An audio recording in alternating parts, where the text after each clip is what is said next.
সূরাতুল মাউনে গত জুমায় আমরা ফাযালিকাল্লাযী ইয়াদউল ইয়াতীম, এতিম মিসকিনদের গলায় ধাক্কা দেয় কাফেরেরা, এতটুকুন আমরা আলোচনা করেছিলাম। এবং এর আলোকে আবুল হাসান রাহমাতুল্লাহ আলাইহির একটা চমৎকার ঘটনা আবু জেহেলকে নিয়ে বিশ্বনবী আল্লাহ রাব্বুল আলামিন বলছেন, ওয়ালা ইয়াহুদ্দু আলা তুআমিল মিসকিন। কাফেরদের যতগুলো বৈশিষ্ট্য আছে তার মধ্যে অন্যতম বৈশিষ্ট্য হলো কাফেররা এতিম মিসকিনদেরকে খাওয়ায় না এবং খাওয়ানোর ব্যাপারে উৎসাহিত করে না।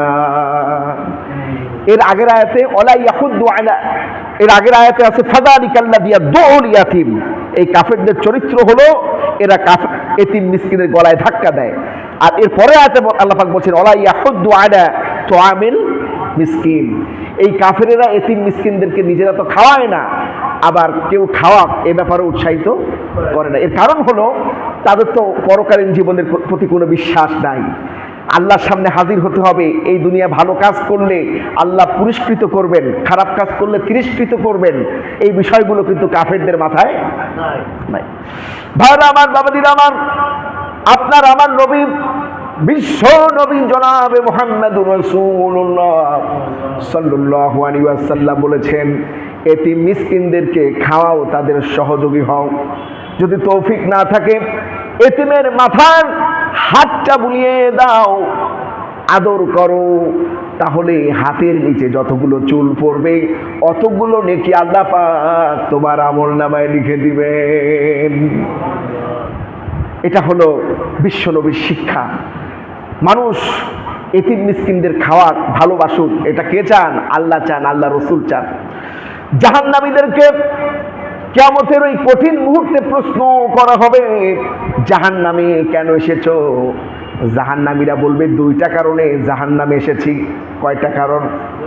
দুইটা কারণে জাহান্নামে এসেছি। এক নম্বর হলো নামাজ পড়ি নাই, দুই নম্বর হলো এতিম মিসকিনদেরকে খেতে দেই নাই। জাহান্নামে যাওয়ার জন্য যতগুলো কারণ, তার মধ্যে দুইটা কারণ হলো প্রধান। কয়টা কারণ প্রধান? কে বলেছেন? আল্লাহ। জাহান্নামীদেরকে প্রশ্ন করা হবে, কেন জাহান্নামে আসলি? জাহান্নামীরা বলবে দুটো কারণে আসছি। এক নম্বর হলো নামাজটা ঠিক মতো পড়ি নাই, আর দুই নম্বর হলো এতিম মিসকিনদেরকে খেতে দেই নাই, এতিম মিসকিনদেরকে সহযোগিতা করি নাই। আপনার আমার নবী বিশ্ব নবী নিজে এতিম ছিলেন, আর এতিমের প্রতি তার এত ভালোবাসা ছিল, বিশ্ব নবী ঈদের নামাজ পড়ে বাড়ি ফিরছেন, প্রতিমধ্যে লক্ষ্য করে দেখলেন একটা ছোট্ট বাচ্চা পাহাড়িয়া ময়দানে বসে বসে কান্না করছেন। নবী করিম সাল্লাল্লাহু আলাইহি ওয়াসাল্লাম বলছেন, ও বাচ্চা, ঈদের দিনে কাঁদো কেন? ঈদের দিনে তো কাঁদতে নেই। ছোট্ট বাচ্চাটি বলছে, আমি তোমাকে বলবো না, আমি যদি মক্কার আব্দুল্লাহর পুত্র মুহাম্মদ সাল্লাল্লাহু আলাইহি ওয়াসাল্লামকে পাই, তাহলে তার কাছে আমার মনের দুঃখের কথা খুলে বলবো। বিশ্বনবী জমিনে বসে পড়লেন, এতিম বাচ্চাটিকে কোলে নিলেন, মুখে চুমু দিয়ে বললেন, ও এতিম বাচ্চা, তুমি যাকে খোঁজ করছো সেই এতিম নবী আমি, তুমি আমার কাছে বলো।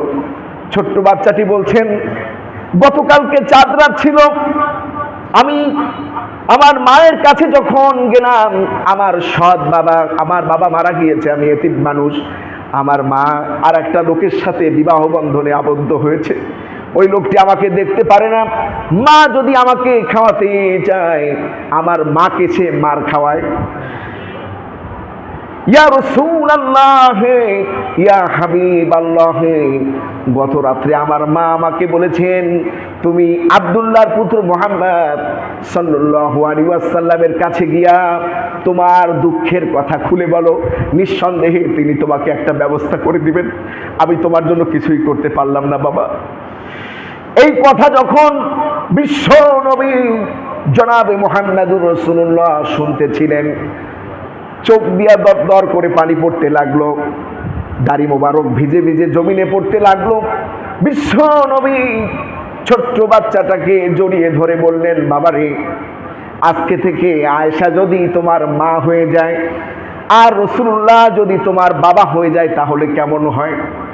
ছোট্ট বাচ্চাটি দুঃখে কেঁদে উঠল আর বলল, ইয়া রাসূলুল্লাহ, ইয়া হাবিবাল্লাহ, আপনি যদি আমার বাবা হয়ে যান আর আয়েশা যদি আমার মা হয়ে যায়, এর চাইতে সৌভাগ্যের আর তো কিছু হতে পারে না। বিশ্বনবী এতিম বাচ্চাটির হাতটা ধরে বাড়িতে চলে গেলেন। আমাদের মা উম্মুল মুমিনিন হযরতে আয়েশাকে ডেকে বললেন, আয়েশা রে, পবিত্র ঈদের দিনে আল্লাহ পাক তোমার জন্য একটা পুরস্কার পাঠিয়ে দিয়েছে। বলেন সুবহানাল্লাহ। হযরতে আয়েশা তাকে পুত্র হিসাবে গ্রহণ করলেন। বলেন সুবহানাল্লাহ।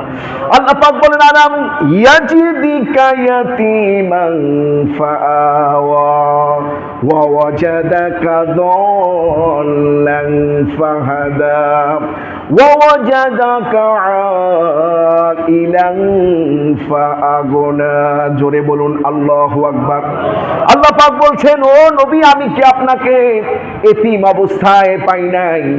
আমি কি আপনাকে পথ হারা পাই নাই? আমি কি আপনাকে সম্পদহীন পাই নাই? আমি আপনাকে পথের দিশা কোরআন দিয়া দিলাম। আমি আপনাকে সহায় সম্বলহীন অবস্থায় পেয়েছি, আপনাকে আমি সহায় সম্বলবান বানিয়েছি। বলেন সুবহানাল্লাহ। সুতরাং এতিমকে ভালোবাসুন, ভিক্ষুকদেরকে ধমক দিবেন না। বলেন সুবহানাল্লাহ। বিশ্বনবী এইভাবে এতিমকে ভালোবাসতেন, বুকে জড়িয়ে নিতেন, চুমু খেতেন, আদর করতেন, এতিমদের বাসস্থানের ব্যবস্থা করে দিতেন। বলেন সুবহানাল্লাহ। অথচ কাফেরদের চরিত্র হলো, এই কাফেরেরা ওয়ালা ইয়াহুদ্দু আলা তুআমিল মিসকিন, তারা এতিমদেরকে নিজেরা তো খাওয়ায় না, অন্য কেউ খাওয়ানোর ব্যাপারে উৎসাহিত, তারা বরঞ্চ এতিম সৃষ্টি করে। ঠিক কিনা বলেন? এই যে দেখেন, ফিলিস্তিনে হামলা করে হাজার হাজার বাচ্চাকে এতিম করা হয়েছে, করছে কারা? এই কাফেরেরা। ঠিক কিনা বলেন?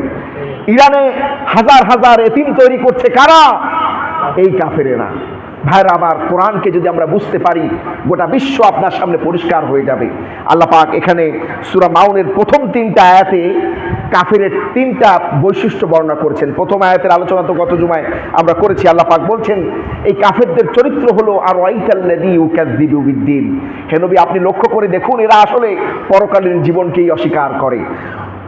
ফাযালিকাল্লাযী ইয়াদউল ইয়াতীম, এতিমের গলায় ধাক্কা দেয়, এতিমের সাথে রূঢ় আচরণ করে। ওয়ালা ইয়াহুদ্দু আলা তুআমিল মিসকিন, এরা এতিম মিসকিনদের তো খাওয়ায় না, অন্য কেউ খাওয়ানোর ব্যাপারে উৎসাহিত করে না। কাফেরদের 3টা বৈশিষ্ট্য বর্ণিত হলো। এবার আল্লাহ রাব্বুল আলামিন মুনাফিকদের চরিত্র বর্ণনা করবেন। বলেন সুবহানাল্লাহ। 2টা চরিত্র সম্পর্কে আল্লাহ পাক কোরআনে বিভিন্ন জায়গায় আলোচনা করেছেন। অন্যান্য জায়গায় আল্লাহ পাক বলেছেন যে ইন্নাল মুনাফিকিনা ওয়াল কাফিরিনা জাহান্নামা জামিয়া, নিশ্চয়ই কাফের এবং মুনাফিক একসাথে জামাতবদ্ধ হয়ে জাহান্নামে যাবে। বলেন নাউজুবিল্লাহ। আবার অন্যত্র আল্লাহ পাক বলছেন, ইন্নাল মুনাফিকিনা ফিদ দারকিল আসফালি মিনান নার, জাহান্নামের সর্বনিম্ন স্তরে মুনাফিক থাকবে। আবার সূরা আল বাইয়িনার মধ্যে আল্লাহ পাক বলছেন, ইন্নাল্লাযীনা কাফারু মিন আহলিল কিতাবি ওয়াল মুশরিকিনা ফি নারি জাহান্নামা খালিদিনা ফিহা। অর্থাৎ এই মুনাফিক, কাফের, মুশরিক এরা মানব জাতির জন্য হুমকি, দ্বীনের জন্য হুমকি, এতিম মিসকিনদের জন্য হুমকি। এই জন্য আল্লাহ রাব্বুল আলামিন এদের বিচার দুনিয়ায় বসে করেছেন, দুনিয়ায় ওহী নাযিল করে কাফের বেঈমানদের বিচার করেছেন, কারণ এদের দ্বারা মানুষ উপকৃত হবে না, ক্ষতিগ্রস্ত হওয়া ছাড়া। ভাইরা আমার, সূরাতুল বাকারার মধ্যে আল্লাহ পাক মুনাফিকের চরিত্র বর্ণনা করছেন।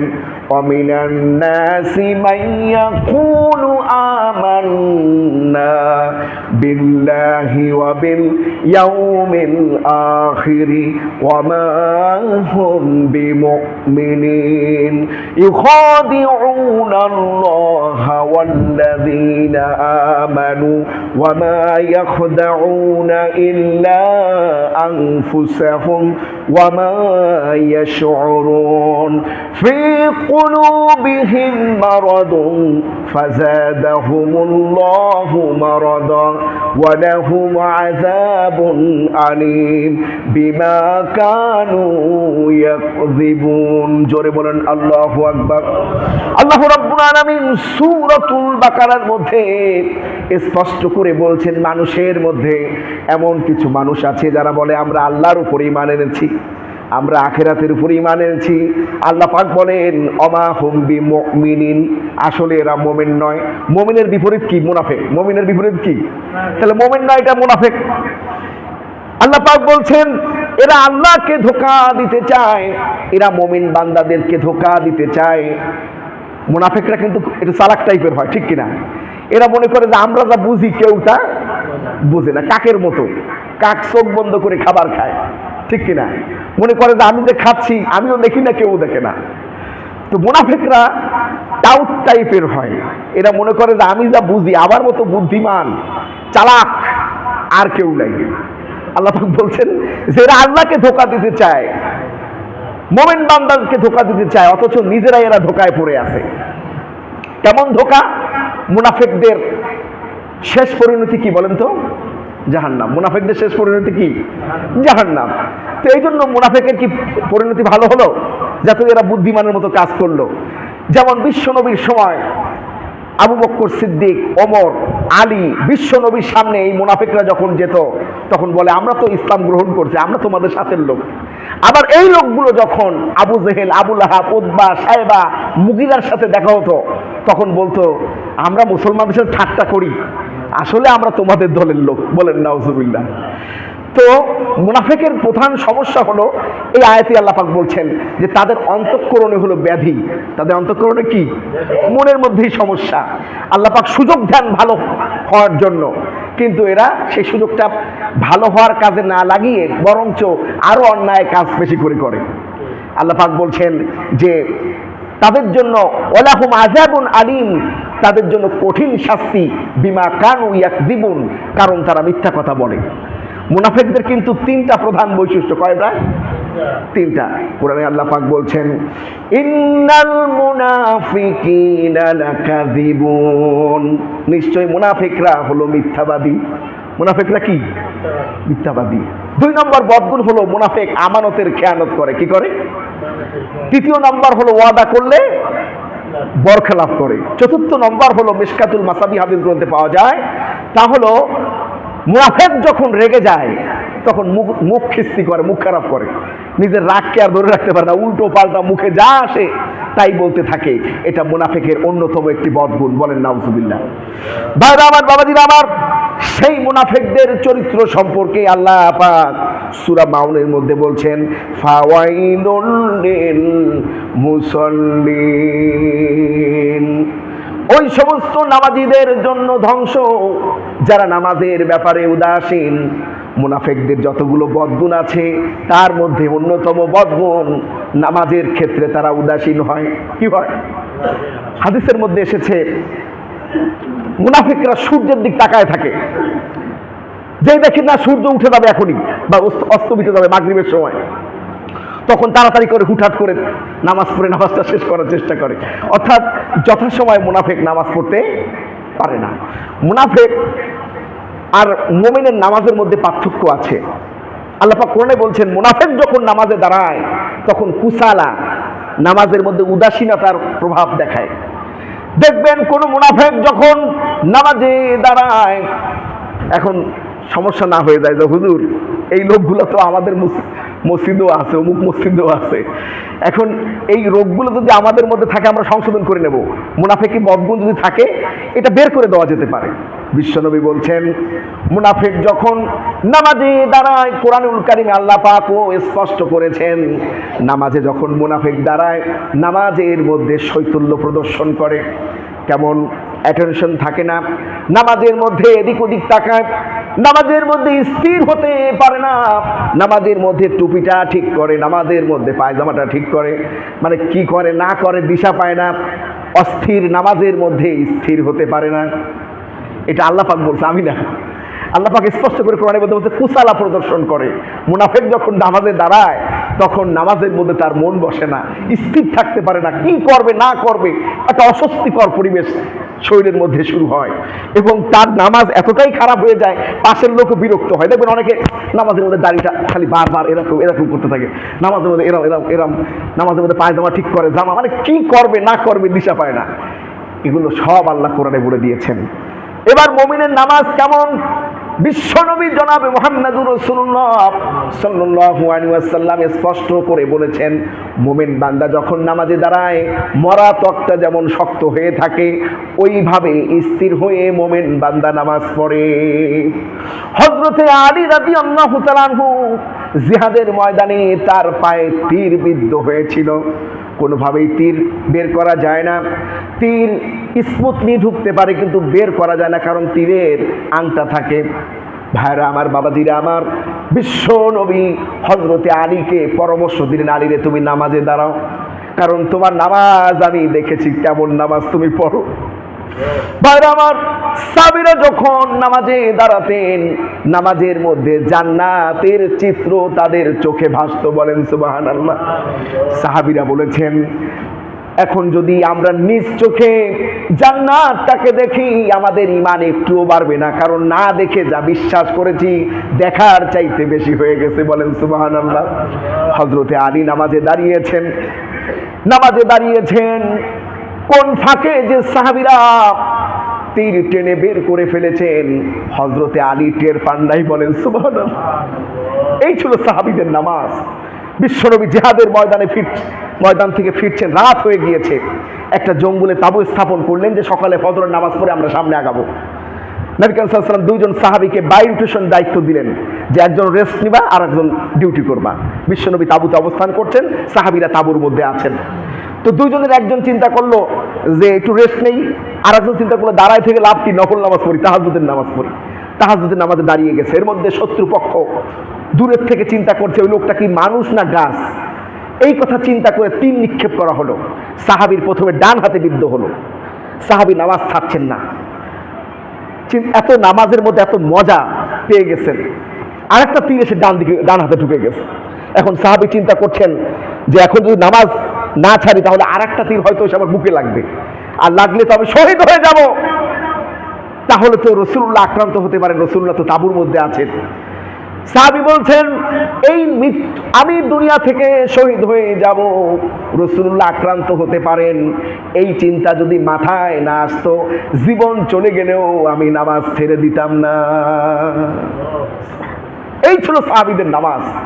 আর আমরা কি করি যেটা দেখা যায়, আমি লক্ষ্য করি অনেকের নামাজ, আমি তো সারা বাংলাদেশে আল্লাহ পাক সফর করায় মাহফিলের উদ্দেশ্যে বিভিন্ন মসজিদে নামাজ, আমি আমার মসজিদের কথা বলছি না, বিভিন্ন মসজিদে নামাজ পড়ি। তো অনেক সময় দেখি অনেকে নামাজের মধ্যে গরমকালে মশা মেরে নামাজের মধ্যেই দেখে যে এর পোস্টমর্টম রিপোর্ট সম্পূর্ণ হয়েছে কিনা। আমি নিজে দেখছি নামাজের মধ্যেই দেখে। এই যে ব্যাপার, আল্লাহ পাক সে কথাই আল্লাহ পাক বলেছেন ফাওয়াইলুল লিল মুসাল্লিন। এই যে নামাজের ব্যাপারে উদাসীনতা, শেষ বৈঠক ধরা, নামাজের মধ্যে স্থির না থাকতে পারা, কোন রকম নামাজ পড়া, এটা মুনাফিকের লক্ষণ। এটা কিসের লক্ষণ? এই জন্য নামাজের ব্যাপারে যত্নশীল হতে হবে। কি হতে হবে? যত্নশীল হতে হবে। ভাইরা আমার, এরপর আল্লাহ পাক বলছেন আল্লাযীনা হুম, আল্লাহ পাক এরপরে বলছেন ফাওয়াইলুল লিল মুসাল্লিন, ওই সমস্ত নামাজীদের জন্য ধ্বংস। আল্লাযীনা হুম আন সালাতিহিম সাহুন, যে আলোচনা এত সময় করলাম, তারা নামাজের ব্যাপারে উদাসীন। কারণ এই নামাজ দ্বারা তার কোনো কল্যাণ হবে না, কারণ সে নামাজের ব্যাপারে উদাসীন। ফাওয়াইলুল লিল মুসাল্লিন, ওই সমস্ত মুসল্লিদের জন্য ধ্বংস যারা নামাজের ব্যাপারে উদাসীন। ভাইরা আমার, এই জন্য নামাজের ব্যাপারে উদাসীন হওয়ার কোনো সুযোগ। নামাজকে পড়তে হবে ওইভাবে যেভাবে রাসূলুল্লাহ নামাজ পড়েছেন।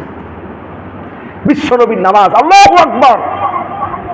নবী করিম সাল্লাল্লাহু আলাইহি ওয়াসাল্লাম যখন একাকী নামাজ তাহাজ্জুদের নামাজে দাঁড়াতেন, অনেক সময় সাহাবীরা তার পিছনে গিয়ে দাঁড়াতেন। নবী করিম সাল্লাল্লাহু আলাইহি ওয়াসাল্লাম সূরা বাকারা শুরু করেছেন, এরপরে সূরা আল ইমরান, সূরা নিসা, সূরা মায়েদা, একের পর এক সূরা শেষ হচ্ছে।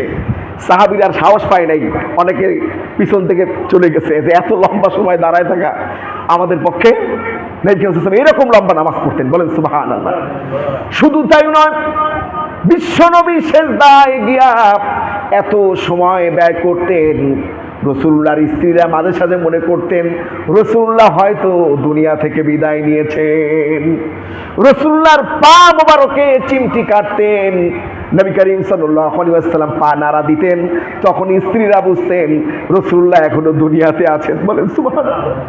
এই ছিল রাসূলুল্লাহর নামাজ, এই ছিল সাহাবীদের নামাজ। আর আজকে আমরা নামাজের মধ্যে সব রকম চিন্তা মাথায় আসে, ঠিক কিনা? মাথায় আসতে পারে, কিন্তু এর থেকে বের হয়ে আসতে হবে। নবী করিম সাল্লাল্লাহু আলাইহি ওয়াসাল্লাম বলছেন, যখন তোমার মধ্যে বিভিন্ন চিন্তা নামাজের মধ্যে আসবে, তখন তুমি এই স্মরণ করো, স্বয়ং আল্লাহ তোমার সামনে আছেন। কে আছেন? আল্লাহ আমাকে দেখছেন, আমি আল্লাহকে দেখছি। বলেন সুবহানাল্লাহ। কারণ আল্লাহ রাসূল বলেছেন, যখন কোনো বান্দা আল্লাহকে সিজদা দেয়, তখন আল্লাহ এবং বান্দার মাঝে কোনো হেজাব থাকে না, সরাসরি সে আল্লাহর কাছে চলে যায়। এই জন্য বিনা উযুতে সিজদা দেওয়া হারাম। বিনা উযুতে সিজদা দেওয়া কি? হারাম। নামাজ হলো বান্দার সাথে আল্লাহর মিরাজ। বলেন সুবহানাল্লাহ। বিশ্বনবী বলেছেন, আমি মিরাজ করেছি আল্লাহর সাথে সশরীরে একবার, আর আমার উম্মতেরা দৈনিক 5 ওয়াক্ত নামাজের মাধ্যমে 5 বার আল্লাহর সাথে মিরাজ করে। বলেন সুবহানাল্লাহ। 5 বার আমাদের সাথে আল্লাহর দেখা হয়ে যায়। এই জন্য নামাজের ব্যাপারে সতর্ক হতে হবে। নামাজকে উদাসীনতার সাথে পড়া যাবে না, নামাজকে পড়তে হবে ওইভাবে যেভাবে রাসূলুল্লাহ আমাদেরকে শিখিয়েছেন।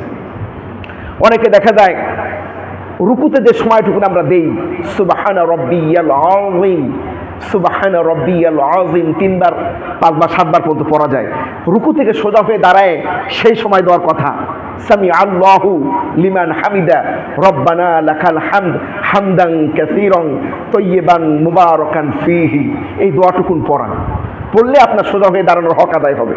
অনেকে দেখা যায় কিন্তু সোজা হয়ে দাঁড়ায় না, সিজদায় চলে যায়। রুকু থেকে সোজা হয়ে দাঁড়ানো হলো ওয়াজিব। তো এই ওয়াজিব আদায় হবে তখন যখন আপনি এই দোয়াটা পড়বেন। আর এই দোয়ার ফজিলত কি? 2টা বর্ণনা পাওয়া যায়। রাসূলুল্লাহ বলছেন 30 জন ফেরেশতা, এক বর্ণনা আছে 30 জন, আর এক বর্ণনা আছে আনলিমিটেড ফেরেশতা আপনার আমল নামায় নেকি লিখবেন এবং লেখার প্রতিযোগিতা করবেন। বলেন সুবহানাল্লাহ। যদি এই দোয়াটুকুন আপনি পড়তে পারেন, তাহলে রুকু থেকে সোজা হয়ে দাঁড়ানোটা ওয়াজিব। তাড়াহুড়া করে সিজদায় চলে গেলাম, সাহু সিজদা দিলাম না, নামাজ বাতিল হয়ে গেল। কি হয়ে গেল? এই জন্য রুকু থেকে যে সময় রুকুতে দিলাম, সোজা হয়ে দাঁড়িয়ে ওই সময়টুকুন দিব। সিজদায় যে সময়টুকুন দিলাম, 2 সিজদার মাঝখানে ওই সময়টুকুন দিব। তাহলে নামাজের প্রকৃত হক আদায় হবে। ভাইরা আমার, নামাজকে ওইভাবে পড়তে হবে যেভাবে রাসূলুল্লাহ আমাদেরকে পড়তে বলেছেন। ভাইরা আমার, বাবাজিরা আমার, আল্লাহ পাক স্পষ্ট করে বলছেন, ফাওয়াইলুল লিল মুসাল্লিন আল্লাযীনা হুম আন সালাতিহিম সাহুন। মুনাফিকরা নামাজের ব্যাপারে উদাসীন হয়ে যায়, নামাজকে যথাযথভাবে আদায় করে না, দেরি করতে করতে হারাম টাইমের মধ্যে ঢুকে যায়। আছে না এরকম?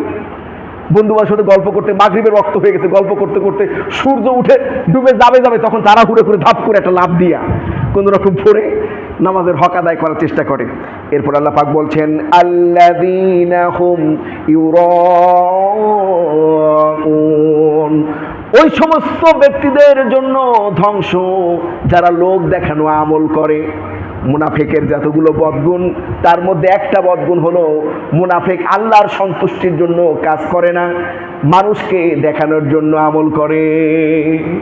মারাত্মক ব্যাপার। কিন্তু আল্লাহ পাক কোরআনে স্পষ্ট করে বলেছেন, হে নবী, কুল ইন্না সলাতি ওয়া নুসুকি ওয়া মাহইয়ায়া ওয়া মামাতি লিল্লাহি রাব্বিল।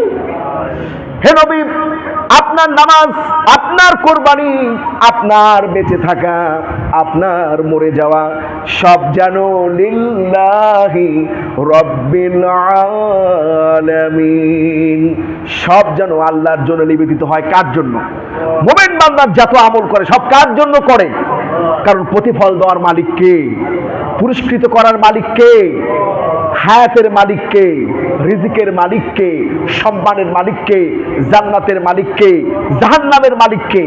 আল্লাহ। এই জন্য মুমিন বান্দা কোনো মানুষকে দেখানোর জন্য কোনো কাজ করে না, সব কার জন্য করে? দুনিয়ার কোনো স্বার্থ তার মাথায় আসে না, তার মাথায় একটা জিনিসই আসে যে আমার রব আমার উপর সন্তুষ্ট কিনা, আমার রব আমার উপর খুশি কিনা, যে রব আমাকে তার খলিফা করে, ইন্নী জাইলুন ফিল আরদি খলিফা, তার খলিফা করে আমাকে দুনিয়াতে পাঠিয়েছেন, সেই রবের হক আমি জমিনে আদায় করছি কিনা, এটা থাকে মুমিনের মাথায়।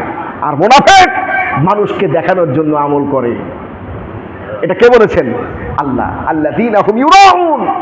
এই মুনাফিকের বদগুণ হলো, মুনাফিক যত কাজ করে মানুষকে দেখানোর জন্য, সব বলে যে অমুক আমি অমুক ভালো কাজ করছি, আছে না এরকম ভাইরা আমার? এই জন্য লোক দেখানো কোনো কাজ করা যাবে না।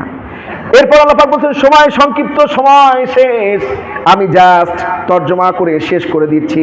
এরপর আল্লাহ পাক বলছেন ওয়ায়ামনাউনাল মাউন। শেষ আয়াতে আল্লাহ পাক বলছেন মুনাফিকের আর একটা বদগুণ হলো মুনাফিক কারোর উপকারে আসে না, নিত্য প্রয়োজনীয় কোনো জিনিস মানুষকে দিয়ে সহযোগিতা করে না। আছে না আমাদের সমাজে?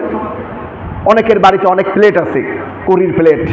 একজনের বাড়ি 20 জন মেহমান আসছে, 10টা প্লেট আছে। যে বলে আপা বা ভাবি বা ভাই যদি 10টা প্লেট দিয়ে সহযোগিতা করতেন 20 জন মেহমান, দেখবেন এই ঝামেলা সেই ঝামেলা, হ্যান ত্যান, ধোয়া না, পরিষ্কার না, বাইর করা যাবে না, চাবি খুঁজে পাওয়া যায় না ইত্যাদি বলে সে কিন্তু উপকারে আসতে চায় না। মুমিনের গুণ হলো পাশে থাকা, কোনো সমস্যায় পড়লে তাকে সহযোগিতা করা। আর মুনাফিক পাশ কাটিয়ে যেতে চায়। পকেটে পয়সা আছে, ব্যাংকে টাকা আছে, মুনাফিক কাউকে ধার দিয়ে সহযোগিতা করতে চায় না, নিত্য প্রয়োজনীয় কোনো ব্যবহার্য জিনিস দিতে চায় না। তবে এই আয়াতের তাফসিরে আসছে যে কিছু কিছু লোক আছে আমানতের খেয়ানত করে। যেমন টাকা দিচ্ছেন একবার 5,000, সারা জীবনে ফেরত দেয় নাই, আবার সে আপনার কাছে ধার চাচ্ছে। এরকম টাইপের লোক আছে না? আপনার পাইন দেওয়া মানে ধার করানো কুড়ালটা দিয়েছেন কাঠ কাটানোর জন্য তাকে। এই মাউন শব্দের অর্থই হলো নিত্য ব্যবহার্য জিনিসপত্র। তো আপনার একটা ব্যবহার্য কুড়াল এক লোকের দিচ্ছেন, সেই কুড়ালটা নিয়ে সেন্টারিংয়ের তক্তা, সেন্টারিংয়ের তক্তা কেমন, যা দিয়ে সিমেন্ট পেরেক ওর ভিতরে ঢুকতে ঢুকতে এমন শক্ত হয়ে গেছে, তো ওই সেন্টারিংয়ের তক্তা ওই কুড়াল দিয়ে কাটছে, কেটে কুড়ালটা ভোতা বানাই আপনারা দিয়ে গেছে। আমাদের বরিশাল ভাষায় বলে ভোতা বা ধারহীন। এখন তো এই ধারহীন অবস্থা আপনাকে দিল, কুড়ালটা দিচ্ছেন ভালো কুড়াল, আর এমন করে দিছে আপনার কাছে, আপনি প্রায় দেখেন যে এই লোকটা এরকম আমানতের খেয়ানত করে। এই সমস্ত লোকদেরকে এড়ায় চলতে বলা হয়েছে তাফসিরের মধ্যে, যে সবাইরে আবার সব কিছু দেওয়া যাবে না, কিছু কিছু লোক আমানতদার নয়। ভাইরা আমার, সূরা মাউন এত সুন্দর একটি সূরা, ছোট্ট একটা সূরার মধ্যে দুইটা চরিত্র আল্লাহ পাক পেশ করেছেন। এক নম্বর হলো কাফের, দ্বিতীয় নম্বরে হলো মুনাফিক। আর পৃথিবীর বুকে যত অশান্তির সৃষ্টি এই দুই শ্রেণীর লোকের কারণেই হচ্ছে।